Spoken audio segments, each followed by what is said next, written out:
గణపతి దగ్గరికి వెడితే క్షమించు అని అడగక్కర్లేదు. ఆయన దగ్గరికి వెడితే ఏమిటో తెలుసా, రెండు చేస్తే చాలు, ప్రసన్నుడైపోతాడు. ఒకటి ఇలా ఇలా ఇలా అంటే చాలు, మిటికలు ఈ రెండు కణతల మీద 3 మాటలు కొడితే ఆయనకి సంతోషం.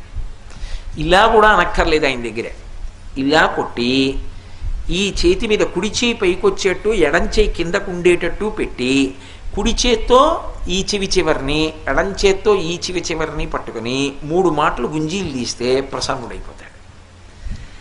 ఏమండి మీరు చెప్తున్నారు బాగానే ఉంది, కానీ అంత పరబ్రహ్మం విఘ్నేశ్వరుడు, ఆయనకి ఎందుకండి ఇలాంటివన్నీ, ఇలాంటి పిల్లల చేష్టితాలు అన్నీ చేస్తే ఏమిటండి ఆయనకి ఆ సంతోషం అని అడగచ్చు మీరు. దీని వెనక ఒక మర్మం ఉంది.